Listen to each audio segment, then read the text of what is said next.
다음은 90년대 초 내 고향 근처의 러시아 시골 작은 마을에서 일어난 일이야. 내가 들은 소문을 바탕으로 이야기를 재구성해볼게. 영어가 모국어가 아니기 때문에 오류가 있어도 양해해 주길 바라. 80년대 후반이나 좀 전쯤에 그 마을에서 어린이와 청소년들이 실종되기 시작했었어. 당연하게도 매스컴에는 아무런 보도도 없었지만 사람들이 이야기하기 시작했고 경찰은 수사에 착수했지. 미치광이가 돌아다니고 있다고 여겨져 부모들은 아이들을 학교에 데려다주고 밖에서 노는 아이들을 감독했어. 하지만 실종은 계속되었지. 러시아 마을의 사람들은 대개 거대한 다층 건물에 사는데 그런 아파트 중 한 곳에 딸과 함께 사는 어떤 주민이 있었어. 이바노프 씨라고 부를게. 그런데 어느 날 그의 딸이 학교에서 돌아오지 않는 거야. 이 사실은 경찰에 신고되었고 이바노프 씨는 큰 충격을 받았지. 그는 모든 곳을 수색하고 이웃들에게도 물어봤지만 아무것도 보지 못했었어. 그의 위층 아파트에는 구급대원과 간호사였던 젊은 부부가 살고 있었는데 그 둘은 모두가 좋아하는 친절한 부부였지.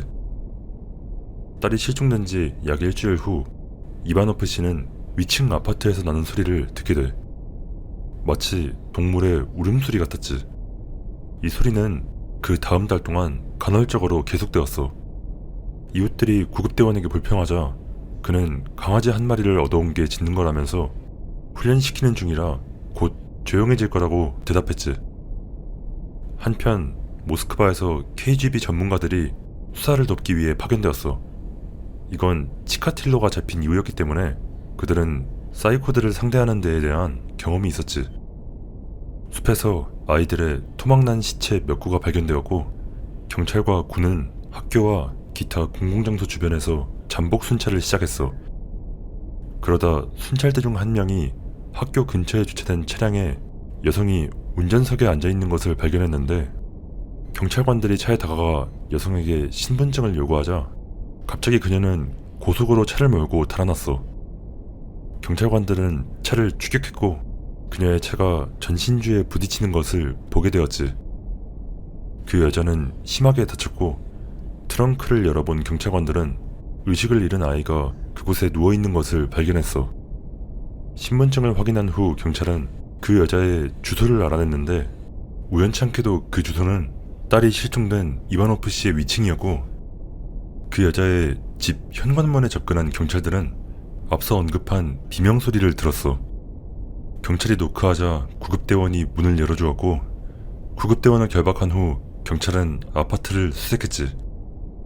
그리고 그 집의 욕실에서 경찰은 팔꿈치까지의 팔과 무릎까지의 다리가 절단된 소녀를 발견했어. 절단은 전문적으로 이루어져 있었어.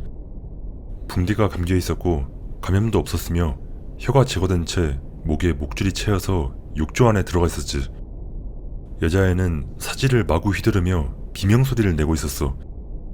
경찰관들은 충격에 빠졌어. 한편 이웃들이 소란을 듣고 보러 왔고 그 중에는 딸을 발견한 후 경찰에게 잡혀있던 구급대원을 공격한 이바노프 씨도 있었어. 그런 이바노프 씨에게 다른 이웃들과 심지어 경찰까지 합세했고 결국 구급대원을 때려 죽이게 되고 말았지. 경찰은 수색을 계속하여 팔다리가 절단된 채 죽은 아이들 몇 명을 발견했어. 살아남은 아이는 한 명뿐이었지. 살아남은 그 남자애는 목줄이 묶인 채 버려진 건물에서 발견되었어. 다리와 팔은 절단되었고 눈과 혀는 제거되었으며 1년 넘게 이런 상태로 살아있었던 것으로 추정되었어. 그들은 일종의 애완동물을 만들기 위해 아이들의 팔다리를 절단하고 있었던 거야. 당연하게도 이 모든 일은 대중들을 불안하게 하지 않기 위해서 비밀에 붙여지게 되었어.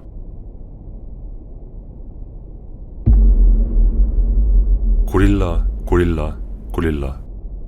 9살에 내가 되어봐.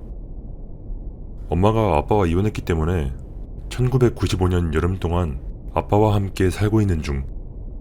아주 즐거워. 어느 날 밤 아빠가 매우 늦게 집에 들어와서 내가 비디오 테이프로 영화를 보는 걸 지켜보다가 TV 앞에 앉아 이런 말을 해.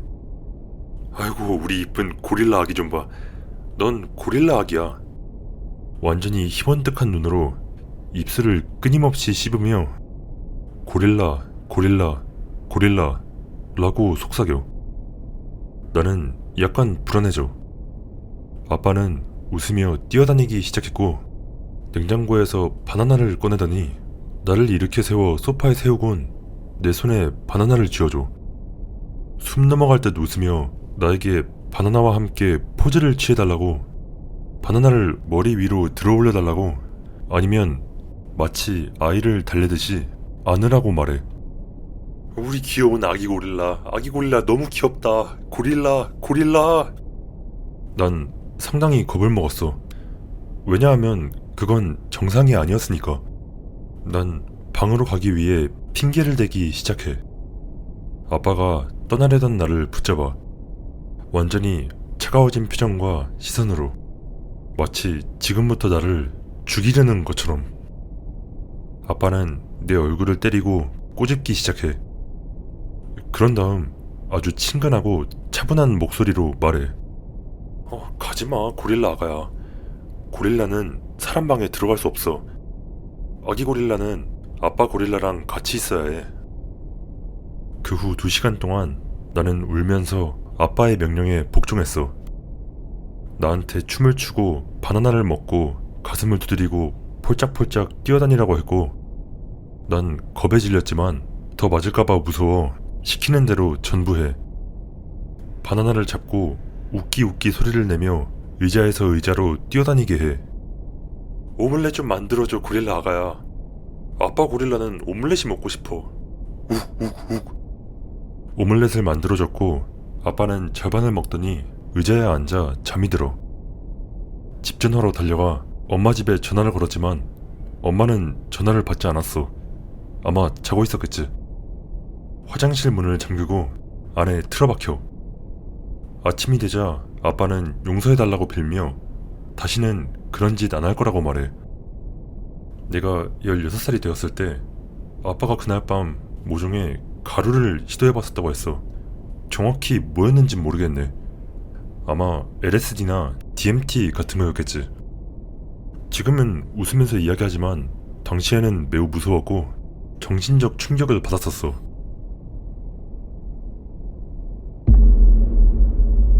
이상한 테이프. 90년대 8살 아이였던 내가 되어봐. 방과 후 친구네 집. 친구 가족이 어마어마한 비디오 테이프 콜렉션을 가지고 있어서 볼 영화를 찾으려고 그것들을 살펴보고 있어. 친구가 아빠한테 위층으로 불려가. 걔네 아빠가 좀 엄했어. 친구는 혼나러 간 것 같아. 테이프를 계속 살펴보다가 마침내 보고 싶은 테이프를 하나 찾아. 아마 어니스트 시리즈 중 하나였던 것 같아. 하지만 안에 있는 테이프가 표지와 일치하지 않는데 영화 제목 라벨이 없어. 비디오 테이프 플레이어에 넣어. 홈 무비야. 거실 출입구에 삼각대를 설치한 듯 보여.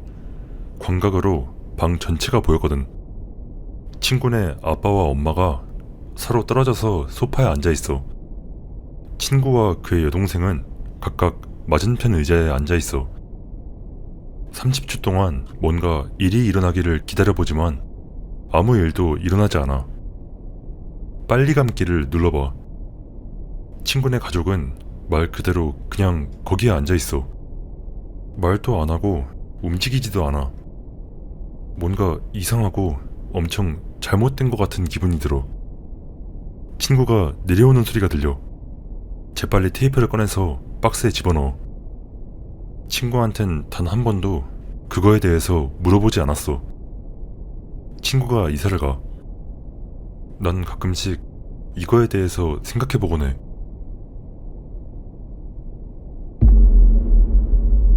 가짜 호수. 호수에서 가족 모임을 가짐.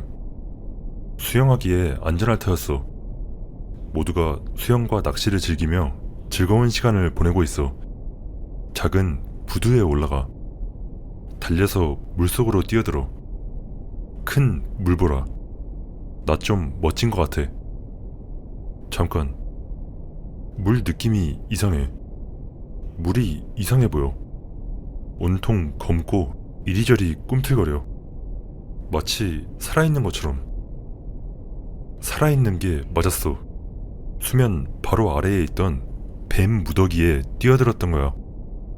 뱀들이 물과 호숫가를 뒤덮자 모두 호수에서 멀어져. 난 여자애 마냥 비명을 지르며 호숫가로 가려고 뱀을 마구 쳐내. 단 한 방도 물리지 않아. 두 번 다시는 물에 그냥 들어가지 않을 거야. 우리가 들은 바에 따르면 그것들은 짝짓기를 하던 늪살모사였다고 해. 만약 그게 정말이고 그것들이 나를 공격했다면 나는 거의 확실히 죽었을 거야.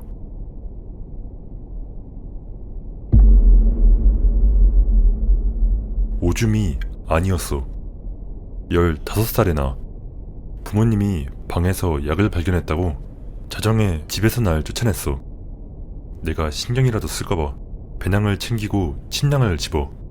여름이라 밖에서 자는 건 문제없어. 마을의 산업구역에서 외딴 곳을 찾아 주차장 가장자리 건물 옆에 침낭을 깔아. 천장이 있는 건물 벽에 움푹 들어간 공간. 잠자리에 들어. 혼자 조용히 있는다는 게 좀 으스스하지만 잠이 들어. 침낭 위로 액체가 톡톡 떨어지는 소리를 듣고 깨어나. 샹 비네. 잠깐, 천장에 있는데 어떻게 나한테 비가 오는 거야? 침낭에서 머리를 내밀어 보니 어떤 놈이 나한테 오줌을 누고 있어. 씨발, 뭐 하는 거야? 변태 새끼라고 소리치며 두들겨 패주러 침낭에서 나와. 그 남자는 무슨 운동선수 마냥 달려서 도망쳐. 아씨, 침낭에 오줌 범벅이잖아, 개 같은 거. 잠깐만, 근데 이건 오줌 냄새가 아닌데? 그건 라이터 오일이었어.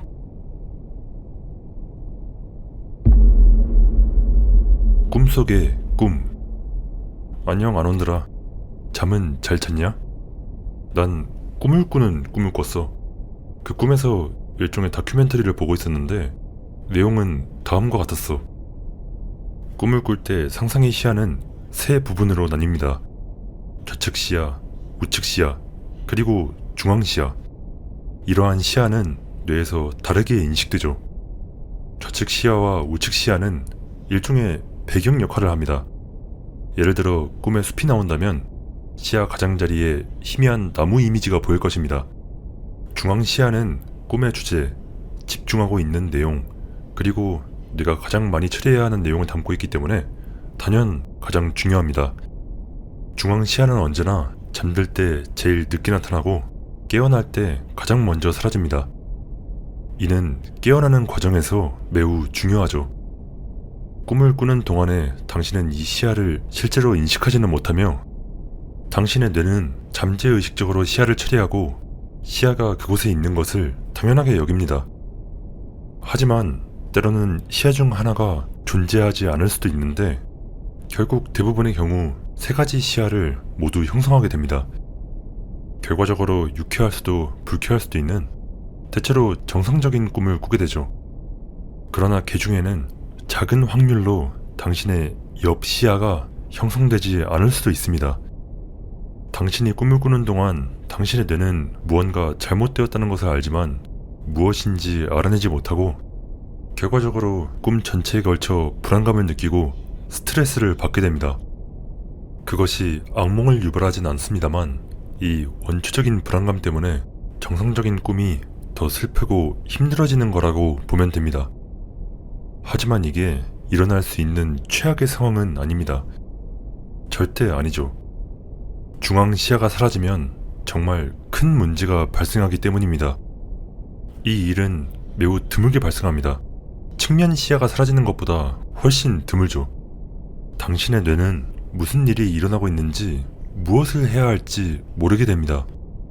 뇌는 측면 시야에 희미한 배경만 보게 되죠. 정신이 나가는 걸 막기 위해 뇌는 배경에 포함된 정보를 기반으로 필사적으로 중앙 시야를 채웁니다. 그러나 결과는 악몽과도 같습니다. AI 얼굴 그림 생성기에서 얻는 것과 비슷하지만 훨씬 더 이상하죠. 그리고 이 이상한 것은 꿈의 주제가 되어버리고 맙니다. 하지만 제대로 된 중앙시야가 없고 배경과 중앙시야에 흉내만 있기 때문에 평범한 꿈이 아니게 됩니다. 구조도 없고 심지어 그냥 꿈처럼 이상한 것도 아닌 그냥 그저 불협화음의 뭉칠 뿐이죠. 이미 공황 상태였던 뇌는 더 난리가 나게 됩니다. 하지만 뇌는 중앙시야를 그리는 것을 멈출 수 없습니다. 뇌는 더더욱 난리가 나죠. 이 죽음의 순환은 계속되고 뇌는 점점 더 편집증적이 되지만 애초에 제대로 된 중앙시야가 없기 때문에 꿈에서 깰 수가 없게 됩니다. 꿈을 꾸는 당사자는 벗어날 수 없는 원초적인 공포, 광증, 절망감에 휩싸이게 되죠. 그리고 그 다큐멘터리는 그 상황을 시뮬레이션으로 보여주기 시작해. 세 개의 시야가 모두 보여. 양쪽에는 배경으로 잔디와 회색 하늘이 있는 지루한 풍경이 있어. 가운데에는 양쪽에 그 요소들에 더해 배경에 없는 다른 요소들과 결합되어 이상하게 뒤섞인 것이 보여. 나는 이 뒤죽박죽인 혼란 속에서 사람의 검은 윤곽이 보였다고 확신했어. 강사가 말한 대로 매우 불안해지기 시작했어. 거슬리고 견딜 수 없는 윙윙거리는 소리만 들려. 마치 귀에 파리가 날아들어 갇힌 것 같이. 윙윙거리는 소리가 점점 더 커져. 잠에서 깨어나.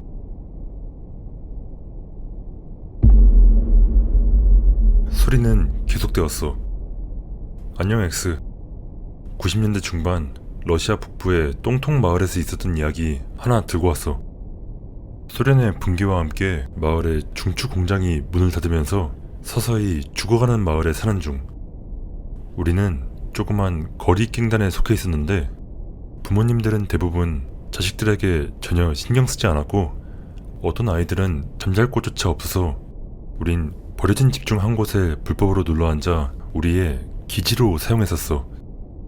진짜 범죄 같은 일은 하지 않았어. 그냥 시장이나 농장에서 도둑질 좀 하고 다른 길거리 아이들을 패거나 혹은 맞거나 하는 정도였지.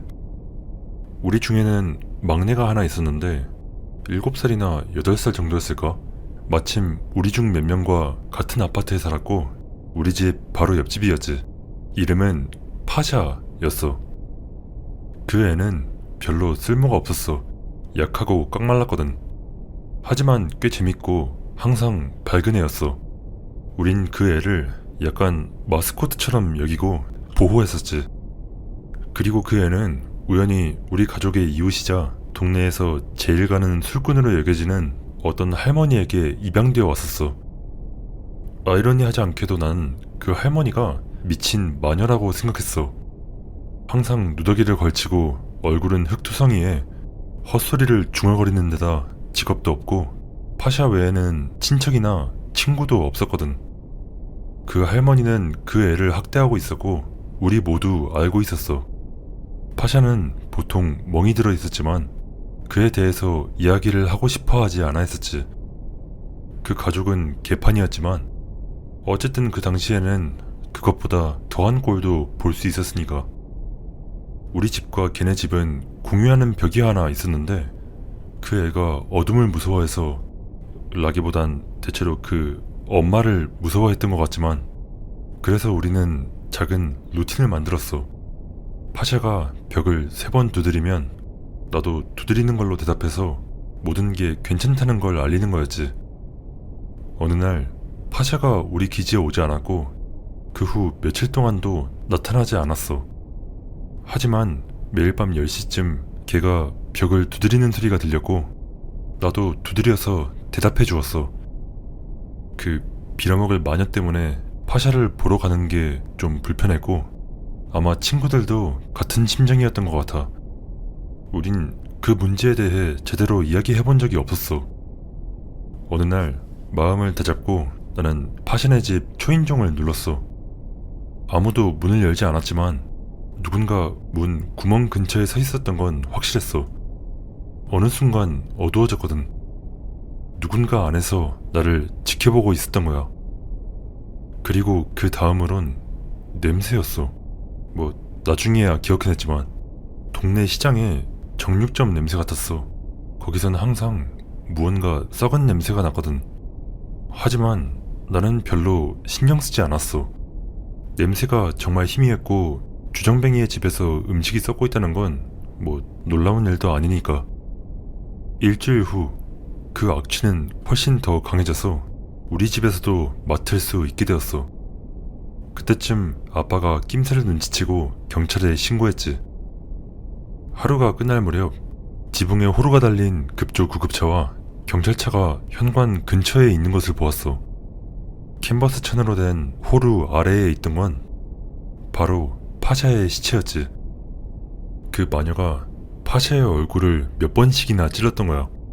그러니까 내 말은 그게 동네에 떠도는 소문이었는데 사실인진 잘 모르겠어. 나는 시체를 직접 보진 못했거든.